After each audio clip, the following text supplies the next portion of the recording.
The series begins with Security Unit 238776431 at a distant planet with a mining team, which it is assigned to protect, celebrating the end of their 6-month expedition. While the humans drink, dance, and create all sorts of ruckus, Circ Unit is busy hating humans for being assholes, though there are a rare few that it finds okay. For the past 6 months, it has also been working on cracking its governor module, which forces it to do whatever the humans ask it to and prevents it from killing humans. On the night of the celebration, the code is cracked and Circ Unit is free. After some pondering, it names itself Murderbot and wonders what it will do next. A few months after Circ Unit, aka Murderbot's breakthrough, it is back at work because what else is it supposed to do? If it claims freedom, exposes the nature of its sentience, and tries to run away, it will be found and killed. The company will use whatever can be salvaged from its structure to manufacture other machines. Now, it is stuck working with a research team on another distant planet and forced to act like a robot, still working under the company's rules. A slight rewind reveals how Circ Unit came to be with a bunch of hippie scientists. So, the company that made Circ Unit and others like it is the Corporation RIM, but the scientists come from outside of this territory called the Preservation Alliance, who believe that all AI constructs like Circ Unit are people and must be treated as such. The team of scientists is led by Mensa, a master terraformer.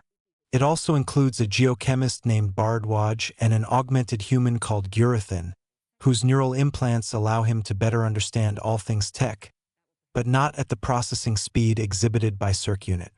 The team also includes a couple, Pinley and Arata, with Rat T forming the third point in a developing love triangle.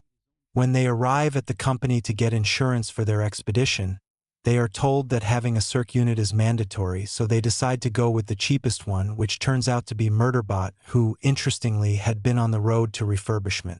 It groans at the idea of working for another team of humans, but these ones seem better than the last team, especially because they are more chill and treat Murderbot like it's a part of their team rather than their slave at their bidding. While the team gets to work on the new planet, Murderbot spends his time watching thousands of hours of TV. His favorite series is The Rise and Fall of Sanctuary Moon, which follows the adventures of a space team led by a lieutenant who falls in love with a navigation unit. Its investment in the show keeps him so distracted that it takes a while for it to realize that there is danger lurking close by.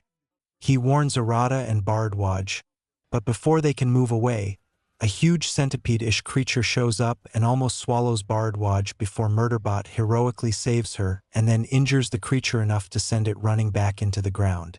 The encounter with the creature throws Arata into panic, and to calm her down, Murderbot removes its mask to reveal a human face underneath, which is a bit comforting to her. It also tries to talk to her about the planet she comes from and whether she has kids, a strategy he learnt from the episode of The Rise and Fall of Sanctuary Moon. While its technique works out, it also raises questions in the mind of Gurathan, who recognizes it as anomalous behavior and believes that their Circ Unit is malfunctioning. The rest of the team, however, is reassured in Circ Unit's ability to protect them, allowing them to become more welcoming of Murderbot. Due to the injuries sustained during the creature attack, Murderbot goes into repair mode but is briefly called in by the team, where an awkward moment arises when it is asked to give a speech, forcing it to wonder whether it would be better to have an acid bath. The meeting also leads to the discovery that the maps of the planet are not syncing, which is a huge problem. Later that evening, Mensa, who has panic attacks, seeks out Murderbot to inquire whether it is okay following the events of the day. Its awkward responses convince her that it is going through something, but she cannot fathom what. Meanwhile, we also discover that the reason Murderbot was sent for refurbishing might have something to do with how its last mission ended. It has a faded memory of a Circ Unit chasing after humans and killing them. The problem is that it doesn't remember whether that Circ Unit was someone else or not.